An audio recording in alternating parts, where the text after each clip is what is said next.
오늘 주신 하나님 말씀은 시편 107편 1절에서 22절까지 말씀입니다.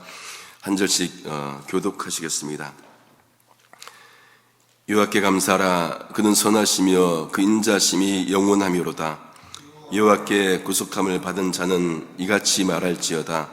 여호와께서 대적의 손에서 저희를 구속하사 동서남북 각 지방에서부터 모으셨도다. 저희가 광야 사막길에서 방황하며 그 알성을 찾지 못하고 줄이고 목마름으로 그 영혼이 속에서 피곤하였도다. 이에 저희가 그 근심 중에 여호와께 부르짖음에 그 고통에서 건지시고 또 바른 길로 인도하사 그 알성에 이르게 하셨도다. 여호와의 인자심과 인생에게 행하신 기이한 일을 인하여 그를 찬송할지로다. 저가 사모하는 영혼을 만족해 하시며 줄인 영혼에게 좋은 것으로 채워주시미로다. 사람이 흑암과 사망의 그늘에 앉으며 곤고와 쇠사슬에 매임은 하나님의 말씀을 거역하며 지존자의 뜻을 멸시함이라. 그러므로 수고로 저희 마음을 낮추셨으니 저희가 엎드러져도 돕는 자가 없었도다. 이에 저희가 그 근심 중에 여호와께 부르짖음에 그 고통에서 구원하시되 흑암과 사망의 그늘에서 인도하여 내시고 그 얽은 줄을 끊으셨도다. 여호와의 인자심과 인생에게 행하신 기이한 일을 인하여 그를 찬송할지로다. 저가 논문을 깨뜨리시며 쇠빗장을 꺾으셨으므로다. 미련한 자는 저희 범과와 죄악의 연고로 곤란을 당하며 저희 혼이 각종 식물을 싫어하며 하여 사망의 문에 가깝도다. 이에 저희가 그 근심 중에서 여호와께 부르짖음에 그 고통에서 구원하시되 저가 그 말씀을 보내어 저희를 고치사 위경에서 건지시는도다. 여호와의 인자심과 인생에게 행하신 기이한 일을 인하여 그를 찬송할지로다. 감사제를 드리며 노래하여 그 행사를 선포할지로다. 아멘. 시편 107편은 같은 패턴이 4번 반복되는 그런 구조입니다. 오늘 본문에서는 3번 반복이 됩니다. 먼저 4절에서 9절까지, 그리고 10절에서 15절까지, 그리고 16절에서 25절, 21절까지 그렇게 반복되는 패턴이 있는데, 그것이 내용이 무엇이냐면은 간단하게 보면은 이스라엘이 고통을 당하다가 그들이 하나님께 부르짖으니 하나님께서 그들을 구원해 주셨다는 그런 메시지입니다. 6절, 13절, 19절 그렇게 또 반복이 됩니다. 그렇게 구원하신 하나님을 또 이스라엘 백성들이 찬송합니다. 그것도 8절, 15절, 21절 이렇게 3번 패턴이 반복이 됩니다. 그럼 어떻게 1절이 시작이 됩니까? 우리 한번 1절을 같이 한번 더 읽겠습니다. 시작. 여호와께 감사하라. 그는 선하시며 그 인자심이 영원하미로다. 하나님께 감사하라고 설득하는 게 아니고 명령합니다. 이유가 무엇입니까? 하나님은 선하시고 하나님의 인자심은 영원하기 때문이라 그렇게 말씀을 합니다. 우리가 지난주에 그저께 감사 노트를 받았지요. 써보니까 감사할 것이 정말로 많구나 것을 알게 되었습니다. 하나님은 선하시고 인자하신 모습이 감사라는 거예요. 근데 그 감사하는 모습, 그 인자하시고 선하신 모습이 어떻게 나타납니까? 2절 앞부분에 보시면 여호와의 구속함으로 나타납니다. 하나님께서 이스라엘 백성들을 구원하셨습니다. 하나님께서 이스라엘 백성들을 구원하신 것은 크게 보면은 출애굽 사건이 있고 또 이스라엘 백성들이 포로로 잡혀갔을 때 구해주신 사건들이 바로 그들을 구원하신 사건들이에요. 신이 그렇게 구속받은 백성들에게 이렇게 말하라고 선포를 하시오. 2절 하반절과 3절에 보시면은 여호와께서 대적의 손에서 저희를 구속하사 동서남북 각 지방에서 모으셨도다. 누가 했다고요? 하나님께서, 여호와께서 그들을 모으셨도다. 그렇죠? 구속하셨도다.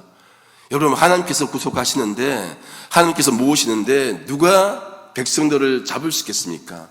누가 움켜잡고 있겠습니까? 사탄인들 하겠습니까? 못하지요. 하나님이 구속하시면은 사탄도 못하게 되어 있습니다. 아담이 죄로 말미암아, 원죄로 말미암아 원죄에 갇혀 있지만은 하나님께서 아들 예수를 보내주셔서 구속하신 거잖아요. 그러니 그를 믿으면 누구든지 구원받는다는 것이 복음인데 하나님께서 믿는 모두를 구원하신다는 그 말씀입니다. 첫 번째 패턴을 보겠습니다. 시는 백성들이 광야 사막에서 방황하고 거할 성을 찾지 못하고 그럴 때 또 줄이고 목이 마르고 그 영혼이 피곤했던 것을 언급합니다. 민수기 11장에 보시면은 이스라엘 백성들이 광야 생활하면서 울어요. 왜 웁니까? 고기가 없어서, 먹을 것이 없어서, 누가 우리에게 고기를 주어서 먹게 하랴. 그러면서 애굽을 돌아보죠. 애굽에 있을 때는 값없이 생선도 먹고 오이도 먹고 참외도 먹고 부추도 먹고 파도 먹고 마늘도 먹었는데 여기 와보니까 먹을 게 없더라. 있는 거라고 만나밖에 없다. 그러면서 그들이 먹을 것 없어서 그 피폐한 인생을 토로하지 않습니까? 우리 인생도 여러분 때로는 어려울 때가 참 많이 있어요. 광야 같은 시간을 지날 때가 참 많이 있지 않습니까? 거할 곳도 없고 영혼이 피곤할 때가 참 많이 있는데 그럴 때 무엇 해야 됩니까? 그럴 때 하나님 찾아야 되죠. 낙심할 것이 아니라 좌절할 것이 아니라 그럴 때 하나님 찾아야 합니다. 6절에 보십시오. 이에 저희가 그 근심 중에 여호와께 부르짖음에, 좋을 때 부르짖는 게 아니고 근심 중에서 부르짖음에 그 고통에서 건지시고, 하나님께서 고통에서 건지십니다. 어떻게 했을 때요? 그들이 부르짖으니까 하나님께 토하고 부르짖고 매어 달릴 때, 그럴 때 하나님께서 구원하시고, 삶의 어려움은 어디나 있습니다. 문제는 어디나 있어요. 답도 있지 않습니까? 답이 뭐예요? 하나님께 부르짖는 것, 찾는 것. 문제가 있고 답이 있으면은 그러면 괜찮잖아요. 그런데 우리가 문제가 크다 보면은 답을 몰라요. 하나님께 부르짖으면 되는데 그러지 않고 문제에 매몰될 때가 참 많이 있습니다. 근데 그 문제가 있으면은 답을 안다면은 여러분 한번 우리가 기도해 봐야 됩니다. 행해야 됩니다. 이것이 체험이 되어야 내 신앙이 되는 것이, 안 걸어버리면은 말씀은 항상 관념이에요. 성경책 속에만 있는 말씀이지 내 삶에 한 번도 와닿지 못한 말씀, 내 삶 속에 한 번도 경험되지 못한 말씀, 그것이 무슨 말씀이겠습니까? 경험해 보면은, 체험하면은 그 다음 문제가 없어집니까? 아니에요. 또 문제가 생겨요. 그때 지난번에 답이 있었지, 그 체험을 떠올려서 또 답을 찾고 하는 반복의 과정을 통해서 신앙이 성숙해 가겠죠. 7절 말씀에 그렇게 이스라엘 백성들을 고통에서 건져주신 하나님께서 또 바른 길로 인도하셔서 거주할 성에 이르게 하셨습니다. 기도를 들으시는 하나님, 백성들을 인도하신 하나님의 모습을 보게 됩니다. 그런데 여러분, 인도하시는데 애굽에서 부르짖을 때 어디로 나왔습니까? 광야로 나왔어요. 또 문제가 있지요. 광야에서 부르짖으니까 어디로 갑니까? 가나안으로 들어가지요. 거기는 문제가 없습니까? 그러니까 인생 여정 곳곳마다 문제가 있는 거예요. 문제 없는 곳은 없습니다. 그래서 여러분, 우리 신학의 아버지 아구스티누스가 고백록 첫 페이지에 그렇게 말하잖아요.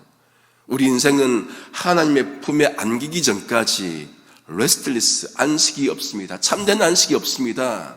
그거를 어거스틴이 깨달은 거예요. 참된 안식이 없구나. 이 세상엔 참된 안식이 없구나. 하나님의 그 품에 안기기 전까지는 참된 안식이 없구나. 그거를 깨달은 것이죠.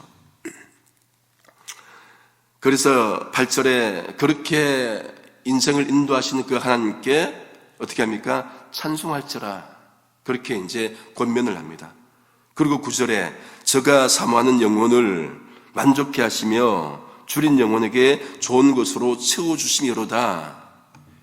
매일 성경 해설해 보니까 여기 사모하는 영혼을, 이게 번역이 어울리지 않는다는 거예요.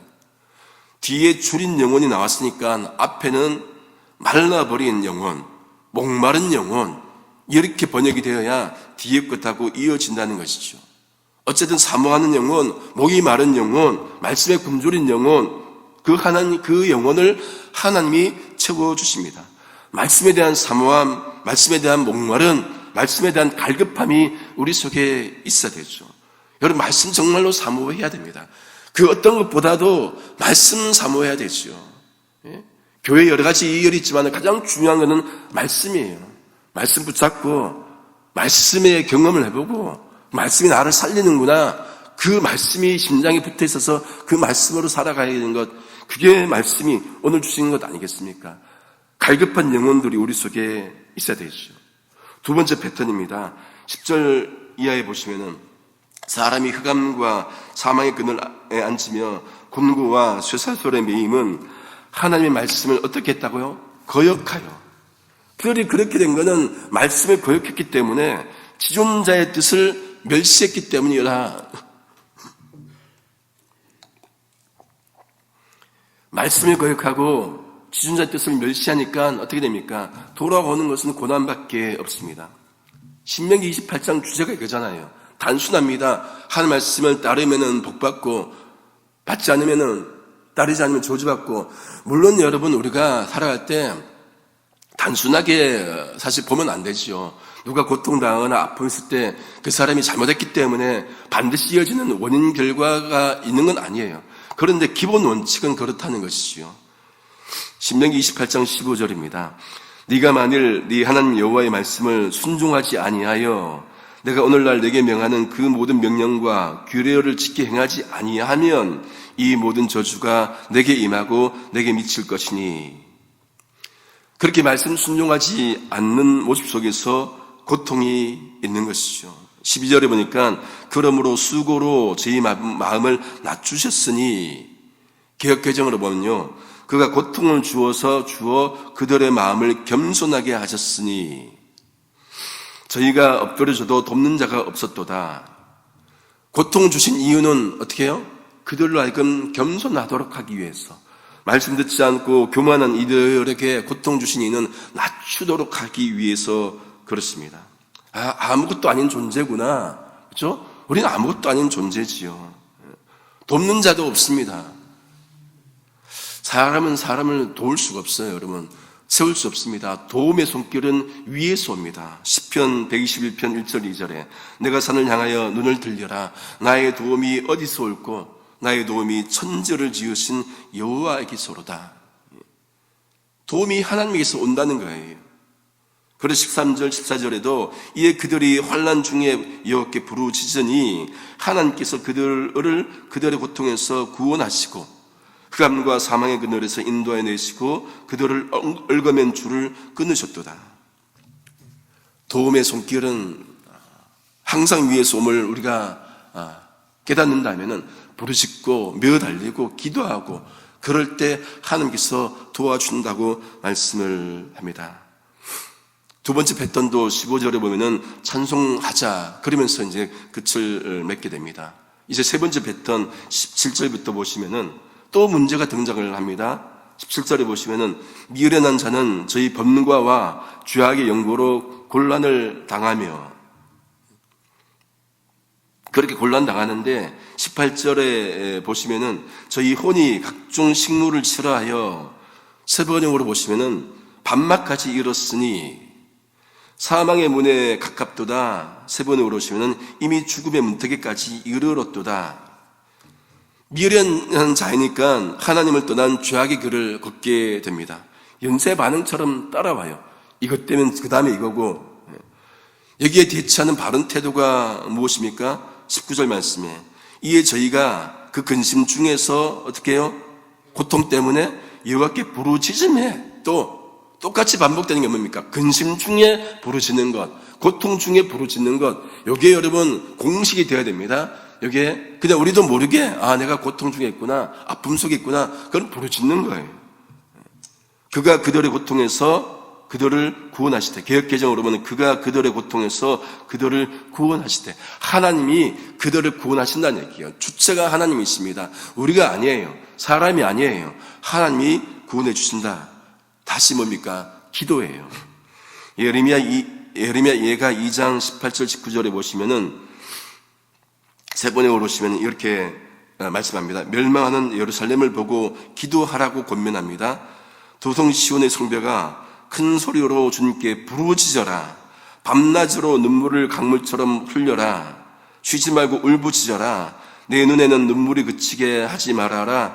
온밤 내내 시간을 알릴 때마다 일어나 부르짖어라. 물을 쏟아 놓듯 주님 앞에 내 마음을 쏟아 놓아라. 거리 어귀어귀에서 굶주려 쓰러진 내 아이들을 살려달라고 그분에게 손을 들어 빌어라. 도와달라고 부르짖어라. 그렇게 말씀을 합니다. 이 세 번째 패턴에도 또 해결하시는 하나님을 보게 됩니다. 20절에 보니까 저가 그의 말씀을 보내어 세 번역으로 보시면 단 한마디 말씀으로, 한마디 말씀으로, 여러 말도 아니고 한마디 말씀으로 죄를 고치사 위경, 뭡니까? 즉 위험한 지경에서 건지시는도다. 말씀이 건지는 거예요. 말씀이 고칩니다. 여러분 한마디 말씀으로 고치지 않습니까? 말씀에 능력이 있습니다. 그 말씀에 치유하는 능력이 있습니다. 그 말씀에 회복의 능력이 있습니다. 죽은 나사로 살린 건 무엇입니까? 말씀이에요. 나사로야 나오라. 성전 미문에서 구걸하던 걷지 못한 자를 걷게 한 것, 그죠? 말씀이었습니다. 말씀의 능력이 있는 것이죠. 하나님의 말씀이 능력이 있습니다. 이사야 55장 11절 말씀에 내 입에서 나가는 말도 헛되이 내게로 돌아오지 아니하고, 하나님 입에서 나가는 말씀이 헛되이 돌아오지 않는다고 합니다. 그럼 뭔 얘기예요? 말씀이 역사를 한다는 얘기죠. 헛되이 내게로 돌아오지 아니하고 나의 뜻을 이루며 나의 명하에 보낸 일에 형통하리라. 그 말씀이 형통한 길로 인도하신다는 그 말씀입니다. 이런 패턴에도 세 번째 마지막에 또 21절에 보니까 그 하나님을 찬송하자, 그렇게 권면을 합니다. 같은 패턴이 무엇이었습니까? 고난 중에서, 고통 중에서 부르짖으면은 하나님께서 구원하신다, 그 내용이었습니다. 그 패턴을 가지고 마지막 22절에 보니까 감사제를 드리며 노래하며 그가 행하신 일을 선포할지로다, 그렇게 명령합니다. 해설자리 보니까 이 감사제가 이렇대요. 짐승을 희생제물로 바치고 제사장과 예배자들과 치유받은 사람들이 함께 모여서 공동으로 식사하는 그런 기쁨의 축제라고 그렇게 설명을 하더라고요. 감사제, 함께 모여서 기쁨으로 나누고 하는 그 축제의 자리가 감사제라, 그렇게 말씀을 합니다. 감사는 마음에 넉넉한 마음으로 우리가 같이 모여서 축제 벌이고, 그게 감사제겠죠. 말씀을 정리합니다. 우리 받은 그 감사 노트, 제가 어제 해보니까 첫날 그 첫 성구가 나오던데 시편 50편 23절입니다. 딱 맞는 말씀이에요. 감사제로 제사를 드리는 자가 나를 영화롭게 하나니 그의 행위를 옳게 하는 자에게 내가 하나님의 구원을 보이리라. 감사로 제사를 드리는 자가 어떻게 한다고요? 하나님을 영화롭게 한다. 하나님을. 이게 우리가 감사하는 것, 그게 하나님을 영화롭게 하는 것이라 할 수 있습니다. 추수감사절기에 우리가 하나님께서 주신 그 은혜를 헤아려 보면서 날마다 은혜 아니고서는 살아갈 수 없음을 깨닫는 시간 될 수 있기를 성부, 성자, 성령이신 삼일체 하나님의 이름으로 소망합니다. 기도하시겠습니다. 하나님 아버지 감사합니다. 우리 인생 가운데 늘 찾아오셔서 인도하시는 하나님, 때론 어려움과 고통이 있을지라도 그 속에서 하나님을 찾게 하여 주옵소서. 하나님께 부르짖게 하여 주옵소서. 그래서 하나님께서 그 어려움들을 제거해 주시는 일들을 경험하도록 인도해 주시옵소서. 그런 체험을 통해 하나님을 찬양하는 저희가 되도록 역사하여 주시옵소서. 감사절기에 감사노트를 적으면서 하나님께서 우리를 얼마나 사랑하시는지, 우리 한 사람 한 사람이 얼마나 특별한 존재인지 깨닫는 시간이 되게 하여 주시옵소서. 모든 감사의 근원 되시는 예수님의 이름으로 기도드립니다. 아멘.